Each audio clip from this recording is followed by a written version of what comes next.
Если дофамин – это он ребенок, ну и вы ребенок, ну то есть вы одновременно и мама, и ребенок, вы друг другу родители и ребенок, то окситоцин – это взрослые люди, это ясное сознание. И вот сейчас услышьте то, что я буду говорить, архиважно для понимания того, как устроены отношения. Это полностью поменяет ваше представление об этом. Вы станете внимательнее к жизни, уйдете из иллюзий раз и навсегда. И этот уход из иллюзий, он, может быть, немного вас разочарует, но зато даст вам такую возможность опереться на реальность, что вы получите перед другими людьми, наверное, 1000 очков вперед. Итак, окситоцин – это гормон прикосновений, это гормон взрослой любви. В Библии сказано: Исаак взял Сару в жены и полюбил ее. Библия – книга, в которой нету ни одного слова, которое было бы не на месте. Что это значит? Это означает, что что любовь, слушайте внимательно, наступает. Любовь не является чем-то, что надо ждать от другого человека. Это влюбленность надо ждать, придет она или не придет. А вот любовь наступает в результате соблюдения порядка в любви. Порядки первичны. Из порядков следует любовь. Понятно? Любовь рождается, когда соблюдаются порядки. То есть закон, и энергия, закон первичен, энергия вторична. Как везде, мужское первое, женское второе. Порядки любви.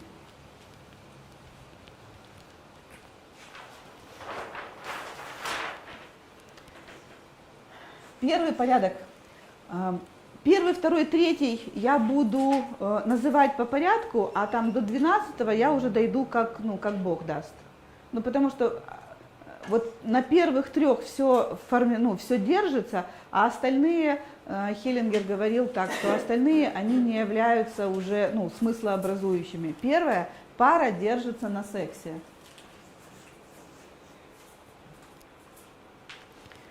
То есть пара держится на сексуальном влечении.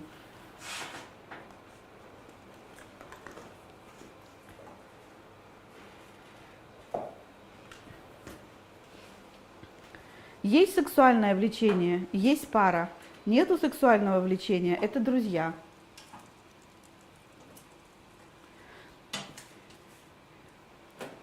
Отсюда становится совершенно ясно смысл и ценность сексуальной энергии. Энергии любовницы. Я просто сейчас пишу порядки любви, хочу посмотреть, может быть, есть в интернете этот список иногда.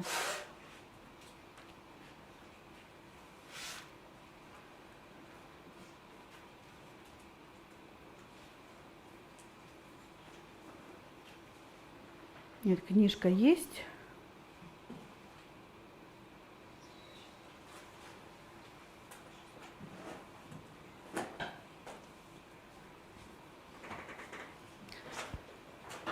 Вам становится понятно, мои дорогие женщины, значение вашей сексуальности, направленной не на кого-то другого, а на вашего партнера. И извините, сейчас я скажу, может быть, что-то очень взрослое и, может быть, кому-то недоступно пока. Но вы меня спросите, и я про это прокомментирую. Я хочу сказать, что понимая, что это первое, на чем держатся партнерские отношения, мне хочется сказать вам, вы понимаете свою ответственность, это слово, которое я боялась произнести, свою ответственность перед тем, чтобы вы хотели своего партнера, а он хотел вас. Потому что секс инициирует женщина, а не мужчина. Если вы помните в предыдущем слайде, вы с удивлением обнаружили, вот здесь, что у женщины в теле 80% энергии, а у мужчины только 1%. Именно поэтому они все время думают о сексе, потому что у них 1% энергии в теле. То есть они там держат свое внимание, потому что это хоть как-то их соединяет с материальным миром. А у вас с материальным миром все в порядке, поэтому вы о сексе думаете меньше. Поэтому вам нужно понять, вы источник сексуальной энергии, а не мужчина. Он потому сексуально агрессивен, что он хочет получить доступ к этой сексуальной энергии. И если вы ее в себе не накачиваете, ну, если вы с этим не работаете, если вы не сексуальны, если вы сами себе не сладкая, ну, если у вас не звенят соски, ну, если это не ваша, ну, работа над собой, ну, если вы не красавица, не умница, я имею в виду только в сексуальном плане пока, то что ему делать в этой жизни? Я понятно? Мы обращаемся к мужчине, то есть на этом построен весь мой тренинг «Прикосновение страсти» и объятие страсти, вот, которые я на самой и хотела делать. Это тренинг о том, чтобы женщина осознала, мы требуем от мужчин, слушай, иди меня раскочегарь. Или что это такое, встунул, вынул 5 минут, мы их так притираем за эти 5 минут, ну, скорострел, мне надо 20 минут. Вы должны быть, как женщина, готова к сексу. То есть готовность к сексу – это наша работа. Ну, то есть так настроить себя, ну, телесно, ментально, эмоционально, чтобы этот секс для мужчины длился долго. Тогда ему не надо, ну, 5 минут, тогда ему не надо вас разогревать, тогда он будет пить вас.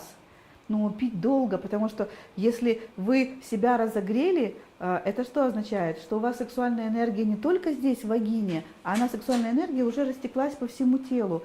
И куда бы он ни целовал, и не прикладывал руки, и не обнимал, ему везде, ну, льются разные вкусы. А каждая часть тела, ну, у нее имеет свою сексуальную частоту. Понимаете, вы везде ему по-разному пахнете, разный вкус, разное состояние. И тогда он хочет все это выпивать, целовать, ну, напиваться этим вкусом. Тогда секс длится долго. Ну, он приносит очень много наслаждения. Тогда это не только физика. Тогда, если вы подняли секс в свою, ну, грудь, вот, говорит, у вас звенят соски, ну, то есть соски это вторично, первично, что у вас в тимус поднялась кундалини вот сюда. И тогда у него меняется его эмоциональное состояние. Если вы подняли энергию в, ну, гипофиз, гипоталамус, ну, у него в сознание меняется. То есть тогда он не только с физикой встречается, а вы меняетесь энергией, ну, на разных, то есть на эмоциональном, на ментальном, на денежном уровне. Так, я ясно? И это вы инициируете. Но для этого вы должны понимать, что для того, чтобы вы были в таком состоянии, вы не должны быть уставшая, ухайдоканная лошадь, которая, ну, пахала и пахала, и все на себя взвалила. Тогда вы понимаете, что чем больше во мне этой сексуальной энергии, чем больше мы обменялись этой энергией с партнером, тем больше денег принесет он в эту жизнь. Потому что когда у мужчины энергия, ну, сексуальная поднимается, ну, то есть в голову и опускается в член, ну, опускается в тело, и это больше, ну, то есть оно никогда не бывает больше 1%, но процент будет 1, а в килограммах, ну, извините, если так мерить, у него было 5 грамм, а теперь 5 килограмм. То есть у него появляется возможность материализовать больше, ну, у него в тело ушла энергия, у него появляется возможность больше материализовать эту энергию в материю в виде денег, в виде доходов. Так, да? Могла понять? Объяснить смогла? Итак, порядки любви возникают. Когда вы понимаете, что вы хозяйка в спальне, это не значит, что вы инициируете секс и говорите: так, камон, пришел. Вы создаете атмосферу. Все понимают, что такое создать атмосферу? Когда у вас много сексуальной энергии, он, приходя с работы в любой степени усталости, а вы, не знаю, выйти, солнышко, и там обед, ужин. Он говорит: что такая игривая? Говоришь: тебя рада видеть. Говорит: ой, да прыгаешься ты сейчас. Ты устал, ты иди отдыхай. Я тебе сейчас отдохну. Так, не приставай ко мне. Что значит не приставай? Я законный муж. Но законный муж — это не законный любовник. Любовники только по согласию. Я тебе сейчас дам по согласию. Я тебе... Ой, отстань от меня! Ой, отстань! Стой, не трогай меня!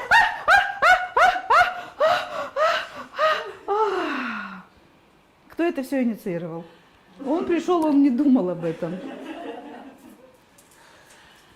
Он просто слышит, если вы пара, и вы в этой сексуальной энергии, он вам с работы позвонит и скажет: у меня что-то такое сегодня настроение игривое, и слушай, поехали в ресторане покушаем, или вы куда-то уехали, он говорит: слушай, я тебя дождаться не могу.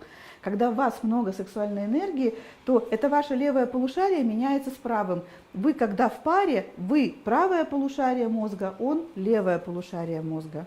И все ваши конфликты в паре, это ваши конфликты внутри вашего мозга.